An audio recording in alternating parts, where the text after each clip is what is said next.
Okay, well, it looks like we're live, and we're going to take the next couple minutes. We officially go live at 6 o'clock, and it's 5:57. That's Pacific time. And so we're going to take the next 3 minutes just to go ahead and let people come on and join us. If anybody is going to out there get a notification and want to join us, and then we'll go ahead and get started in talking about getting your life on track to creating the sexually liberated ECNM, ethical and consensual non-monogamous lifestyle of your dreams.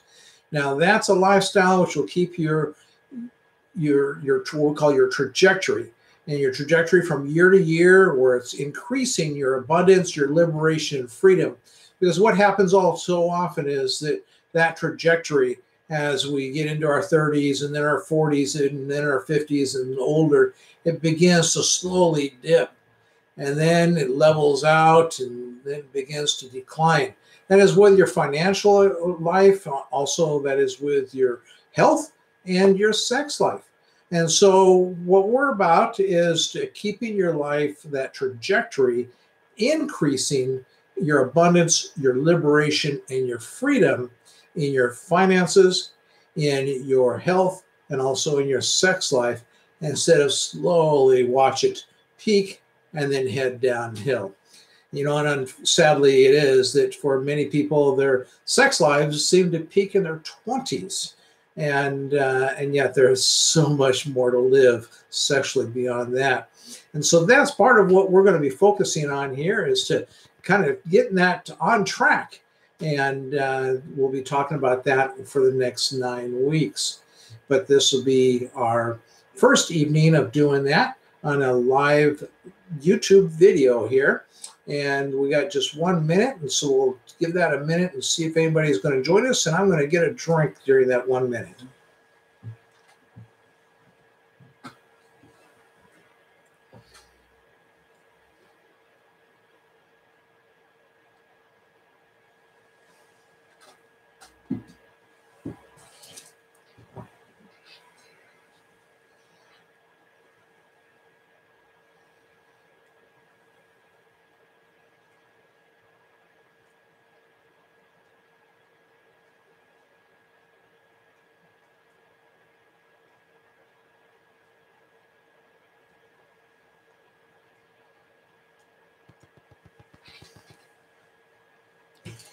Okay, well, welcome back. And so let's go ahead now and get started with talking about, this is a live coaching session that I'm going to be doing once a week. And this is week 1 of 9 weeks. We're going to host these sessions for 30 minutes every week. And the focus is to help you to get on track with creating the sexually liberated, ethically and consensually non-monogamous lifestyle of your dreams. Now, that lifestyle is not just all about sex, and that's where you hear commonly said when it comes to things like about swinging or polyamory, and there's interviews and what have you, and people commonly will say that it's not all about sex, and it really is not, and that an ethically and consensually non-monogamous lifestyle can't be just about sex. It's about so much more. And the relationships that we create wrap all that up together, and that is where those relationships will either help us to become limited and restricted in our lives financially, and help that trajectory I talked about a moment ago, where it just begins to peak and then it heads downhill. And well, thank you for coming on board for the, looks like Andy is joining us. Thank you for joining us. But that's where that trajectory just kind of peaks, where financially your life reaches a place, then it just kind of starts to go downhill for most people. Now, fortunately, that doesn't often happen until people reach somewhere in their late 40s or early 50s. And we, no matter what your age is, we want to teach you concepts that are going to help you to keep it so that it's that trajectory stays tuned in, even past in time when you're in your 60s and 70s and 80s, so that your financial life doesn't have to come to a peak. It can just get better and better year after year. The same thing then with your health and what we call your wellness. because your wellness is not just about your physical well-being and your physical health. It's about your emotional health, and it's about your intellectual health and your mental well-being and your spiritual well-being. And so your general overall wellness, we don't want that trajectory to kind of reach to a place where, okay, your health starts to decline. And so we want to keep that health improving from year to year, even as you get much older. And then, of course, with your sex life. And most people, they really do.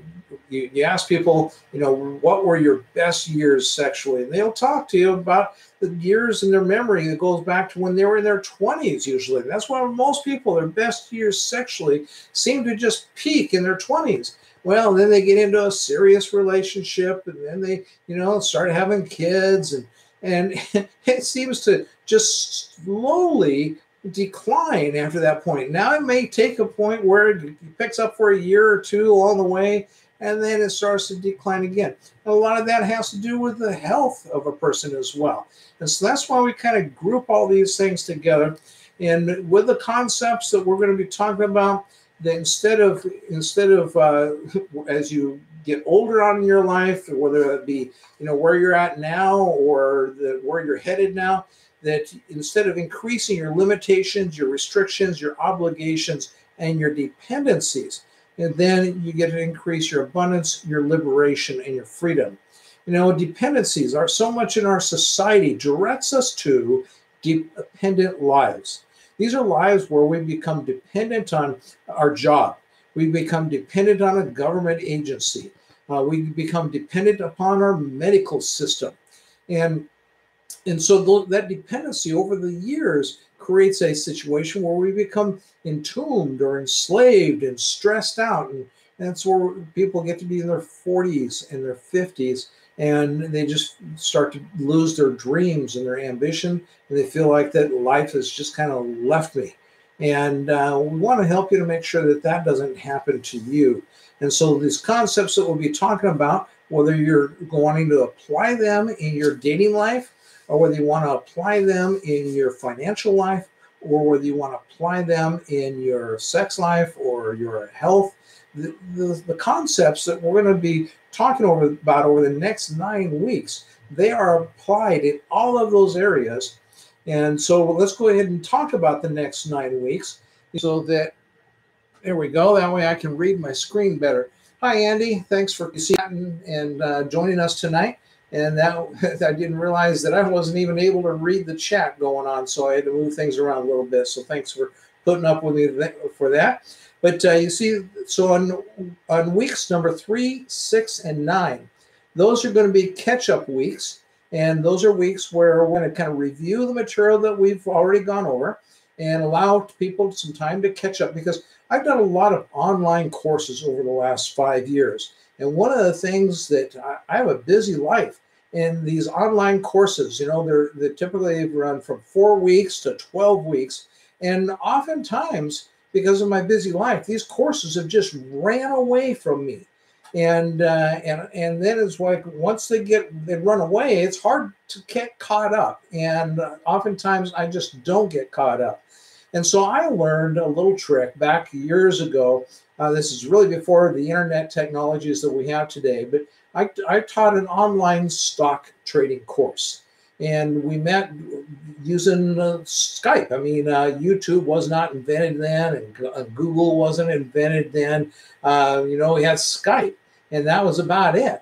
And so I taught an online stock trading course, and I created it as a 2-year course, and I created a curriculum for people to learn and study, and then we met on a weekly basis. And but I realized that each quarter, which was 12-week quarters, in each quarter, then every 3rd week was a review and catch up. And that seemed to really help my students a lot, because I had 100 students. I capped it at 100 students, the material I was teaching. And so that really helped a lot. And then that's now when I'm starting to teach courses here online for people that are ethically and consensually non-monogamous, or people who are curious about or interested in being ethically and consensually non-monogamous, then in teaching these courses, then I'm going to use that same pattern where we'll go ahead and have 2 weeks of information, and then we'll have 1 week, which is review and catch up.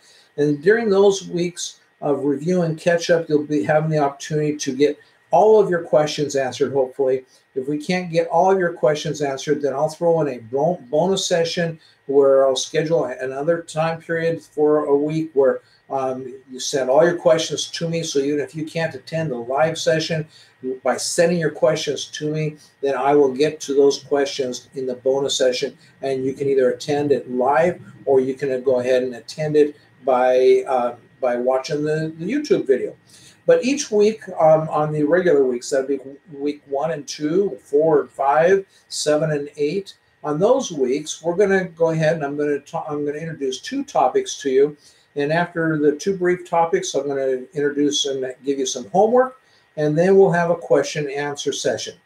And that'll then take up our 30 minutes each week. So the time's going to go by fast. So you want to be here on time by 6 o'clock each week in order to start. I also actually start 5 to 10 minutes early every week and get things just warmed up so that people have time to attend. And then once we get going at 6 o'clock, or if we change the time, we'll make sure we let you know that as well. But you want to be here on time each week. So then I don't really have an outline for these 9 weeks. Typically when I teach a course, I do have an outline. But this particular format that I'm using here is totally focused on you. And it's based upon the questions and the information that you have, that you give, the questions and the comments that you make. It's then the stuff that I bring like next week will a lot of times be based upon the comments that you make and the questions that you ask. Now, each week I will have 2 topics, and then one of those topics so will typically be based upon the questions and comments that you provide, and the other topic will be based upon things that I want to bring in teaching concepts. Like, for instance, we'll be talking about the law of attraction and understanding your energy. Those are 2 different topics. Following your internal GPS and embracing change in your life, 2 more topics. And then tonight, the 2 topics that to kick this off that I've really we're going to focus on is common problems in creating new relationships to lay the foundation. You see, because whether you're talking about your financial life and trying to get that on track, or you're talking about your sex life and trying to get that on track, or you're talking about your health, all of this requires the really solid relationships with the people that are going to help you to keep that trajectory pointed up. You know, because how often do we get into a relationship that is with a romantic relationship, or we get caught up because we're just so horny, we got to spend our time focused on trying to get something, you know, and so suddenly we lose track of the things that are really what we're working on, and our life just kind of takes a little levels out or takes a little dip.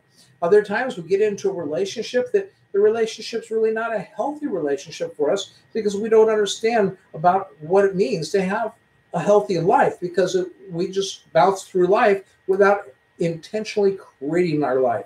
And so we'll be talking about how to intentionally create your life as well. And so tonight, though, there's common problems in creating new relationships, because that kind of lays the foundation, because it's the relationships that we have that will help to determine where we go in our life. Like, I hope that you're creating a relationship with me here now. And by doing that, then, just a moment, let me take a look here.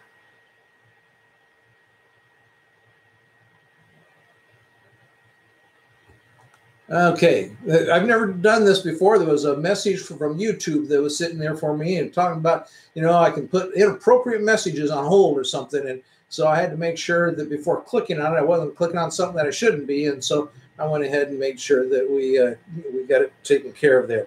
So then, so there's some things that you can do in participating. First thing is that we mentioned showing up every week. And another thing is to go ahead and just give me a thumbs up or a thumbs down, you know, but be honest about, you know, if you don't think I deserve a thumbs up, then don't give me a thumbs up, give me a thumbs down. But either way, give me something is better than nothing. And that gives me some feedback knowing how I'm doing. Also, in the comments section, like Andy's made some comments here. So go ahead and make comments in the comments section and let me know how I'm doing that way, and ask questions as well. And then if you are watching this not live, but you're watching the video, then if you'll go ahead and make comments in the the comment section of the video, then I'll be happy to respond to those as well. And so that's some of the things that you can do. So but let me go ahead and introduce myself. My name is Non-Monogamous Mark. I'm the co-founder and the executive director of the nonprofit Non-Monogamous Lifestyles Association. And as we mentioned then, through my association, we really help people to stay on track, keep that trajectory pointed up in their financial life, in their health, in their health and wellness, and also in sex. And so they all requires, in all those areas, it requires relationships, and we focus a lot about having really solid relationships that are going to help you to stay on track. And that's part of why we created the association, because we feel that people, there's a lot of people, when I got involved 11 years ago in non-monogamy, in the area of non-monogamy, it was actually in the poly life here in Seattle, the poly community, I found it really hard to find people that I identified with, in that so often the people weren't, I was a business owner, I'd been a business owner for over 20 years, and they just weren't people that understood anything about business. They understood more about being having bad health, whereas I could never afford to have bad health. I didn't get paid time off if I got sick or anything like that, and so I had to focus on keeping my health tuned up. And so there's just a situation went on that I found that I didn't relate with a lot of the community here in the area. And so one of the things that I started to meet over time was people who were deep in the closet. They were very interested in non-monogamous lifestyle, but because of where they were financially, or because of where they were in their life with their relatives and their friends and what have you, their social life, they just didn't feel like they could be out of the closet with their ethical and consensual non-monogamous lifestyle, whether that be a polyamory or a friends with benefits or a swingers lifestyle, whatever it was. They felt that they had to stay deep in the closet in order to not be found out by anybody who knew them. Well, and so what we do here is give you a place where you can thrive financially and meet with other non-monogamous people that also desire to thrive financially, instead of just kind of, I'm doing okay. Or you go to these meetups and everybody's just complaining about how bad their life is and how bad their day was or how bad their week was, And that's not what we are creating this association for, is to fill it up with negative energy. We're creating it to fill your life full of positive energy and be around people that are full of positive energy, because they're going places in their life financially, because their health is keeping tuned up. It's important to them. They realize that they let that slip. It has long-term consequences.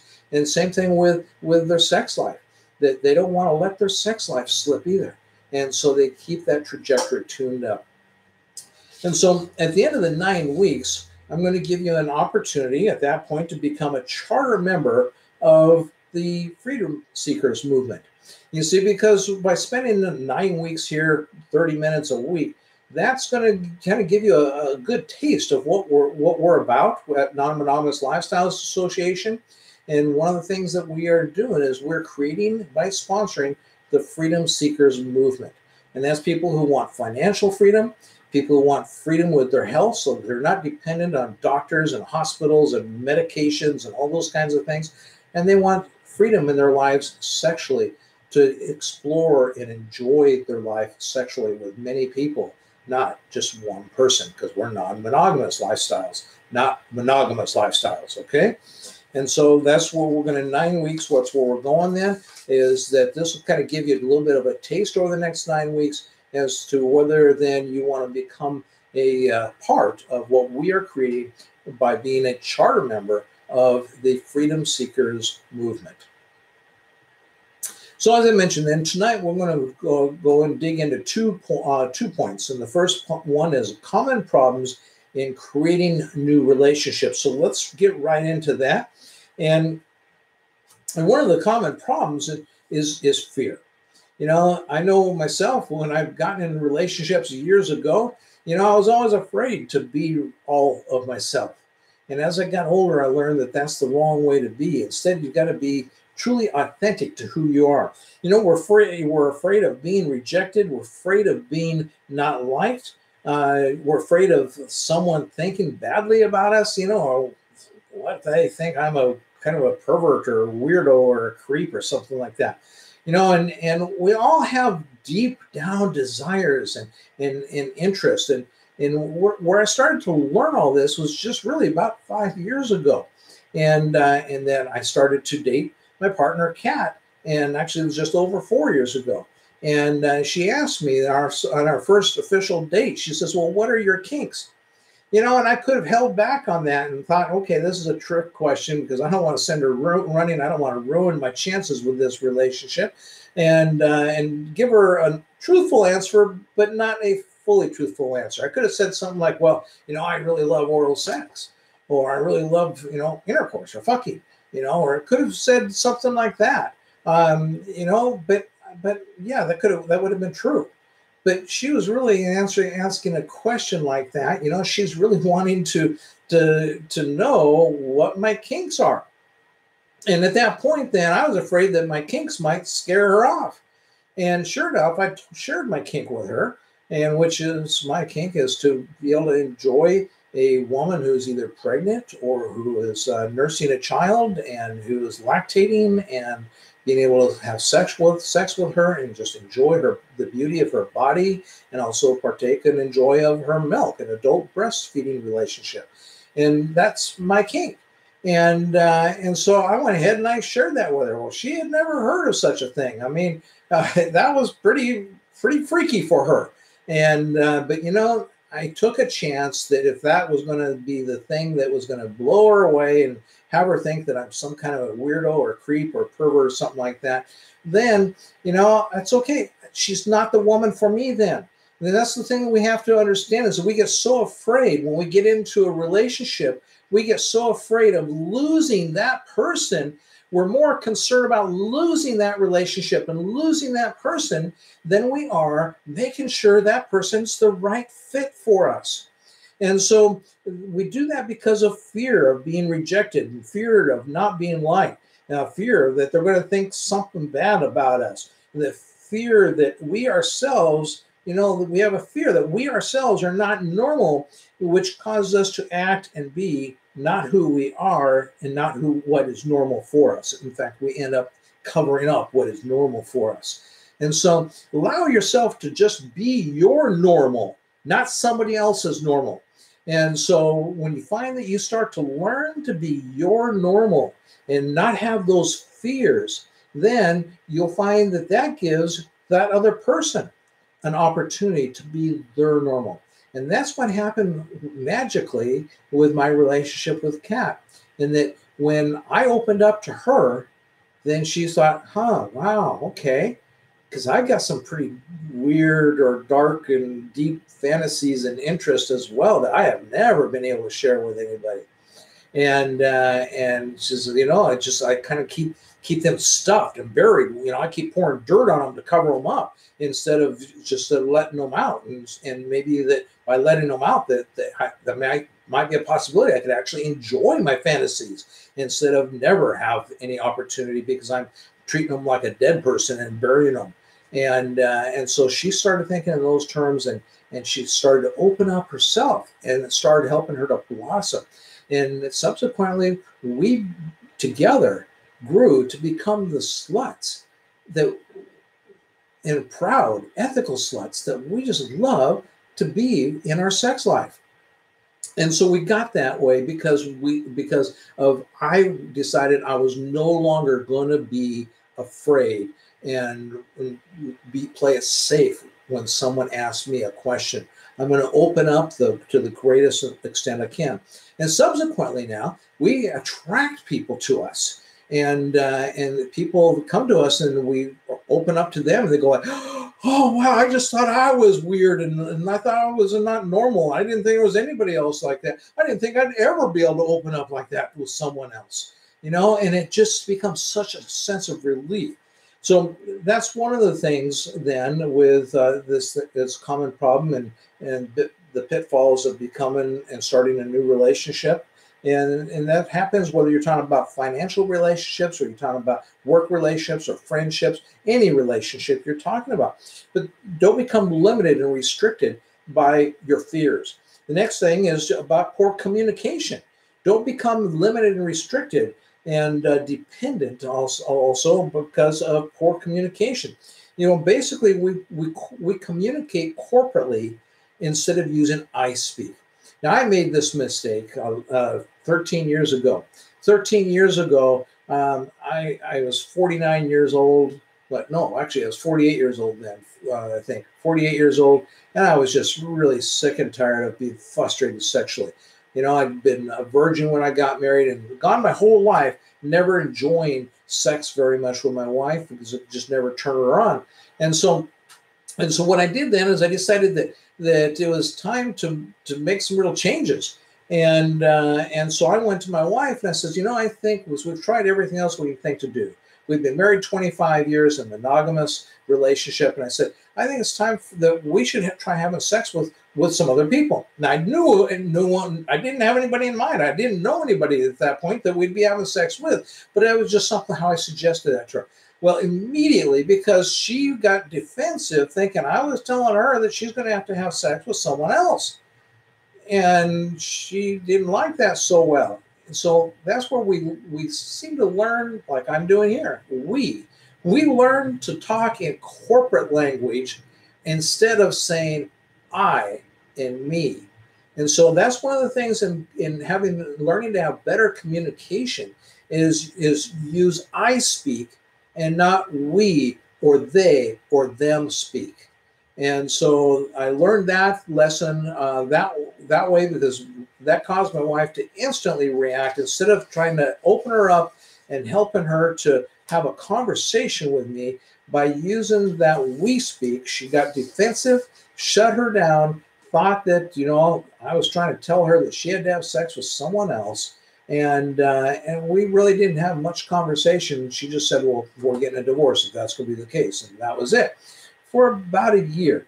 And then a year went by and she had processed things. And then I was able to come back with a conversation. And then it took us about another year after that before we opened our marriage. And so, use I speak. Learn to use I speak and not we speak or they speak or you speak. Use I speak language. Another thing with communicating is that we communicate with negative energy rather than positive energy. And this is very common where people have become really good at self-depreciating themselves. And we're often better at talking about what we don't want, what we don't like, rather than we are at talking about what we do want and what we do like. My wife was like that. In the 33 years that we were married, 34 years we were married, all I could ever get out of her was her telling me what she didn't want and what she didn't like. If we go on vacation, she might say, well, hey, I like it here, but when it came to something really personal, like sex, for instance, I could never get her to tell me what she did want and what she did like. It just didn't seem to work that way. And so, we have this tendency of communicating in negative energy, terms of negative energy. We're better at beating ourselves up, shaming ourselves, and putting ourselves down than we are at pulling ourselves up, building ourselves up, and loving ourselves and truly accepting ourselves. And so that all seems to, when we get into more of a serious relationship, it seems that things start to change as well. And more serious the relationship seems like there's an unspoken, uncommunicated rule out there. It's what we call expectations. Like my wife, as soon as we got married, she had expectations that every night I'd be going and checking the doors and making sure they were all locked. I didn't have that expectation. I didn't know, but it was unspoken because I didn't do that for 5 years of our marriage. That festered and it really upset her. Same things about taking out the garbage. Well, that's the way her dad had always done it. And so, she had these expectations. They were never communicated. But that's how our non-monogamous lives are as well. And the more serious we get involved in a relationship, we end up having these unspoken expectations that take place. And because that's a lack of communication. And so one of the things that I've learned, and I talk to my partners about when I get into a relationship, is about expectations. And then the fact is that we don't have expectations because an expectation is something that hasn't been agreed upon or communicated between two people. And if it hasn't been communicated and agreed upon between two people, how can you possibly have an expectation? And so these are just a couple examples of how we need to learn better communication skills. Now, then the last thing here under, I told you 2 points. One was some of the challenges and some of the problems in creating new relationships. And then the other one is become aware of the animal you feed. And don't want to run completely out of time on us here, so I'm going to go over this quickly. And the thing is I want you to understand is that which you feed grows, and that which you starve dies or goes away. And many of us are better at feeding what we don't want than we are at feeding what we want. And some get really good at feeding their self-deprivation. And hence, we grow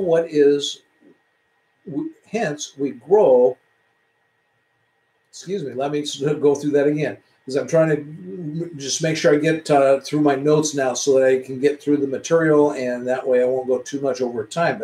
But hence, what grows is what we don't want rather than what we do want. And so going back to that is you got to learn to feed the things that you do want rather than feeding the things that you don't want. We all become really good at self-deprivation. And the life that we have is the life that we create.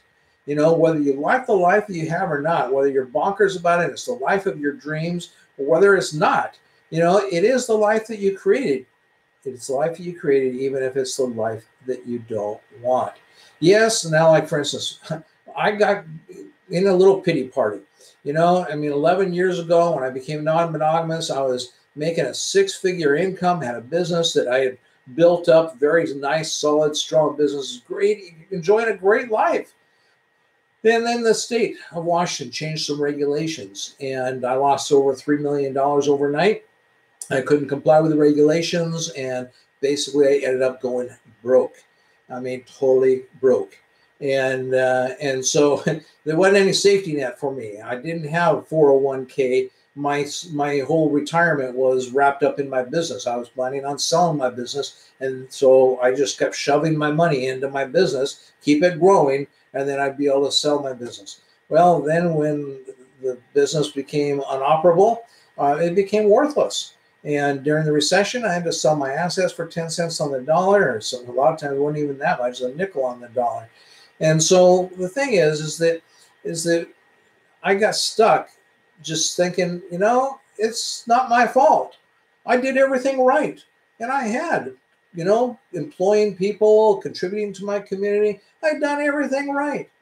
Well, the thing is that I sat there in wallowing in self-pity instead of realizing that the universe was trying to guide me and direct me in some other places, in some areas. And that fact is, the universe had been trying to do that for a decade. I just wasn't listening very well.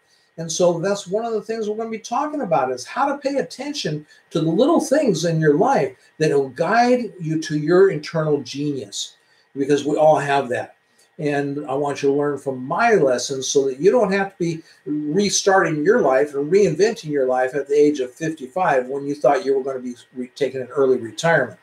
And so we're going to be talking about these things. But I want you to be able to take and know that you can design and create the life that you want rather than the life that you have. And that's one of the things we'll be working at here, is to create the life and design. It starts with designing it first. Design, and then you create the life that you want rather than the life that you have. Because what is now, this very second? Well, it's history. And so if I, for instance, right now, if I'm thinking terrible negative thoughts about something, about anything, well, then it's history now. And it's only me that gets to choose and decide whether then that's something I want to bring with me.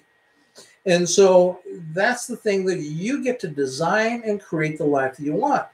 Now, something I was in a conversation the other day with, or just yesterday with someone, and this has been brought to me over the last 5 years a lot, particularly usually by women, but also some by guys, because it's usually women I'm trying to date, and it's where the women will say, well, I'm just really shy, and I get social anxiety around talking to people and around other people, and all kinds of different things. And one of the things that people don't understand is that if you're shy and that's not what you want, then design and create a new life, because what is this second is now history.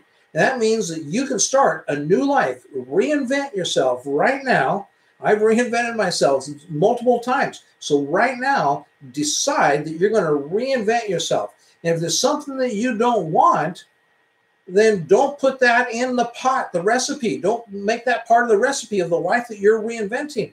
And so if you don't want to be shy, then don't make that part of the recipe. In fact, think then, what do you want to be? Well, I'd kind of like to be confident and be able to be someone who people like being around, and maybe like the life of the party or something. Whatever it is for you, it may not be we're like that far outgoing or anything. You can embrace being an introvert, and yet at the same time, you don't have to embrace your shyness. I remember 10 years ago, I was volunteering at a place here in Seattle for sex positive culture. And volunteering there was a lady I met, a young lady, 21 years old.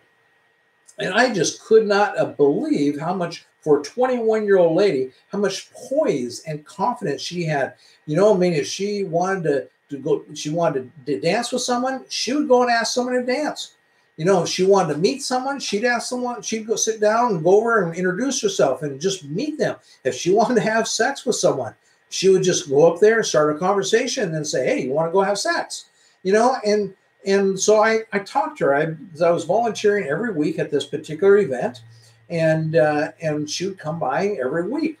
And I was observing her and watching her. I mean, she's a beautiful 21-year-old woman, and I just noticing her behavior. So I one time went up and struck up a conversation with her myself, and I says, I really admire how outgoing you are, and how you just got such great poise and confidence. It's rare that I see that in anybody 21 years old, not even to think of seeing that in a 21-year-old woman. And she explains to me, she says, well, Mark, the thing is that I was raised totally naive, very sheltered.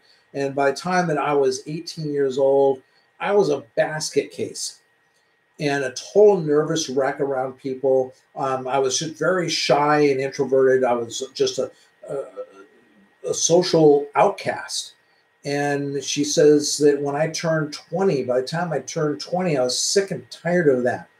And what I did is I put myself in a place where I made myself step up to the plate. And she joined this particular club, the Center for Sex Positive Culture here in Seattle. And that it's not only a sex club, but it's also a social club. And she says, I put myself in a place where then every week, and that's what I've done here at this event that you've seen me coming to. And so I put myself in a place that every week I just keep working on myself and keep working on myself. And I then go home and I will evaluate myself, and I'll kind of say, well, how do I feel and how about things? What do I want to continue to work on? And she says, slowly, she says, it's been a year now of reinventing myself. But over that last year, I have totally reinvented myself. And so the person that you are seeing here today is not the person that showed up just a year ago when I was 20 years old. And so it took a year to get where I'm at now, and I'm not done. And so, that was an amazing experience for me to have. And so I want you to understand that it's a process that we're going to go through here this 9 weeks. And so I'm going to give you a homework every week. And this time I'm going to give you two homework assignments. And the first homework assignment I'm going to give you is to develop a reading habit of spending 20 minutes a day reading something that you're going to be improving your life by. And I'm going to give you a specific item that I want you to read. You get yourself, I hope you have a Kindle or an e-reader where you can just digitally download this book, because that way you get your hands on it tonight. If not, then get it as quickly as you can. But it's a book that I want you to start reading. It's called Promptings by Cody Bateman. And Promptings by Cody Bateman. And so I want you to get that book, because what that book is, it's going to talk to you about how the stories of your mind become the stories of your life, and you get to write the stories of your mind. And so it's a very powerful book. So I want you to go ahead and do that for your first homework assignment. And so read 20 minutes a day, and specifically be reading Promptings. Second homework assignment is to listen. I want you to listen a minimum of 30 minutes a day. Just 30 minutes driving or riding the bus or walking, whatever it is, but listen a minimum. You know why? This morning, when I go in the shower, when I'm brushing my teeth, when I'm making the bed in the morning, and the things that I do in my morning routine, I'm always listening to things that are going to help me to mentally get on track. And so there's a specific thing that I want you to listen to. And I want you to download, if you don't listen to Audible books already or audio books, I want you to go onto Amazon and download Audible onto your phone. And so download Audible, and then if you are already an Audible subscriber, then it's free to be a subscriber. Then it just means that you can purchase these books that you can listen to, like a books on tape type of thing.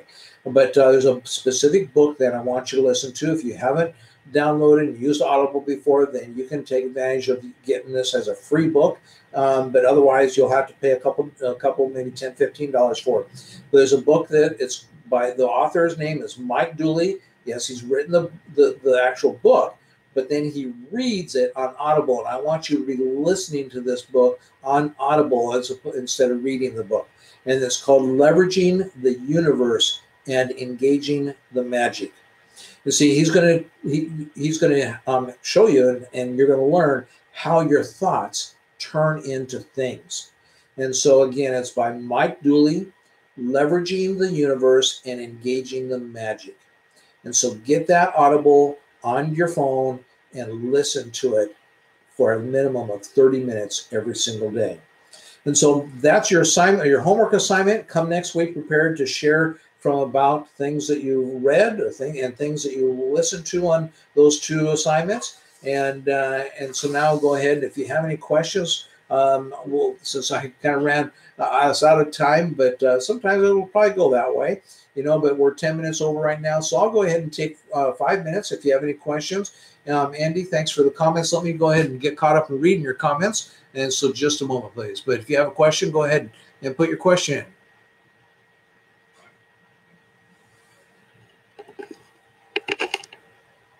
Now, Andy, you put a question here. How has the approach worked so far?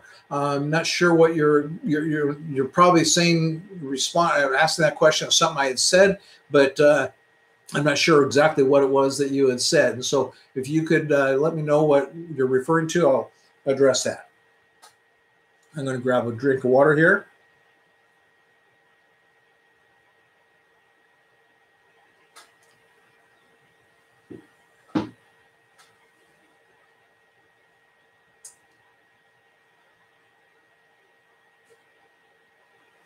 You asked, how is my communication working out with Kat? And we have amazing communication. I've always wanted a partner who had an equal level of communication as I felt that I did. Excuse me. And I've just never had that in a relationship before.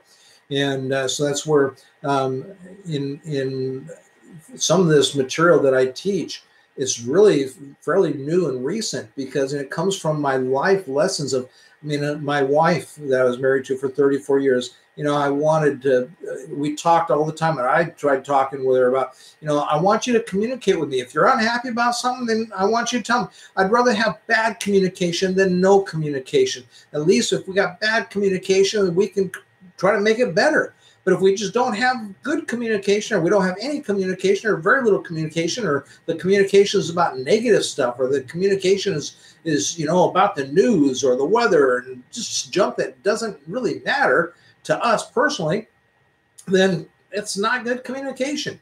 And I always wanted a partner that shared with me a desire to communicate. And when I met Kat, turns out that was something that she had always wanted. She was been divorced for a year at that point, and in that relationship for 25 years that she was in, she also wanted someone that she could communicate with. And I'll be talking more in later weeks about our energies and how we attract people, and that's where you want to work on your energy, because I found that that was a matching energy for both Kat and I, with this desire and real wish to be able to have someone in a deep relationship whom we totally honestly and openly were able to communicate about everything and anything, and we communicate about a lot of great things.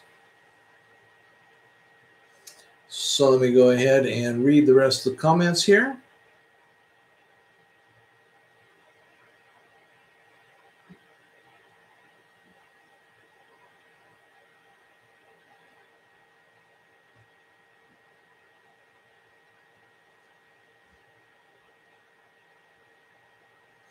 Okay, how does your approach with positivity work so far? Well, years ago, there was a movement called the Positive Thinkers Movement, and it was about just thinking positive. And I remember that my wife and I worked on that, and what we decided to do is we had a negative jar, and every time that either one of us said something or caught ourselves or caught each other saying something negative, then we had to put a quarter in that negative jar. And over the course of a year, we ended up with a couple $100 in that negative jar. And so the idea was that we would then turn that money into doing something positive with us.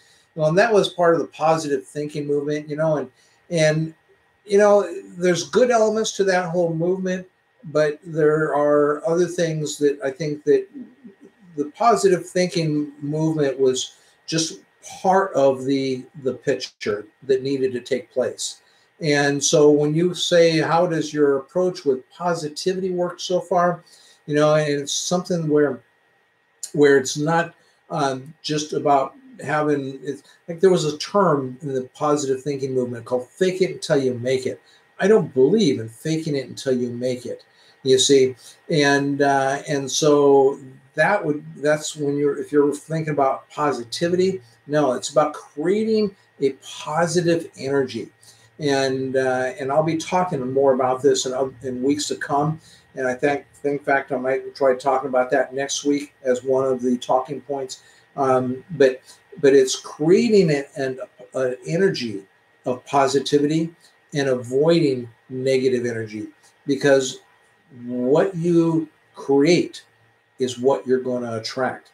And here tonight, I discussed about designing the life that you then start to create that you want, instead of just living the life that you have.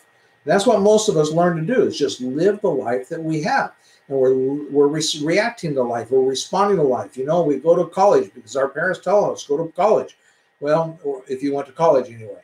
And for me, my parents never told me to go to college because nobody in my family had ever gone to college, and nobody could afford to send me to college.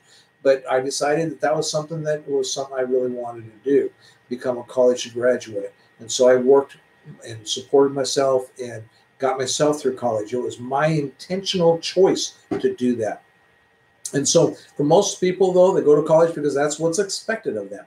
I recently learned about a guy that in Florida, about 7, 8 years ago, was going to college in Florida, and one morning woke up and decided, hey, what am I doing here? And he ended up taking 8.5 months, and he walked from Florida to Los Angeles. And in that 8.5 months, in that journey of that walk, he learned how to create community. And today he is in Colorado, runs a business, started a business where he certifies walkers, people who will lead walks for no other purpose than to create a community of people, because people of all ages and people of all economic backgrounds and LGBT people and ECNM people and straight people and monogamous people and all kinds of people will get together and go on walks and talk. And they certify people so that you can start with a group of people, just take them for a 5-block walk. And then you build that up where you take them for a Saturday walk, and you walk on a Saturday, walk 15, 20 miles and create is a tremendous community. And so, you know, he basically, he went to college because that was what was expected of him. Then he woke up one day and he says, that's for me. That's not right. What's right for me. And so it really is, it's learning like I did, finding out what's right for you. And that's where creating the energy in your life that you then find out what's right for you. And then you start to use that energy and create a positive energy around that. And that then attracts the right people into your life so that you don't have issues and problems with down the road, finding out that, yeah, I'm just not really liking the life that I have. So anything else then? If there's no other questions, then we'll go ahead and wrap this up. And we'll get back with it then next Monday at 9 p.m. East Coast time and 6 p.m. West Coast time or Pacific time where I'm at. And we'll go ahead and we'll do another 30 minutes episode. And if we sometimes go long, then that'll be fine too. But I'm happy to volunteer my time here and provide whatever help I can to you. So thanks a lot. And if you would like to go ahead and learn more about Non-Monogamous Lifestyles Association, then I'll go in and edit the video after it gets posted by YouTube. And I'll put a link in the comments so that you can get more information about Non-Monogamous Lifestyles Association. If you have any other questions, go ahead and feel free to put them in the comments as well. And thanks a lot for your participation tonight.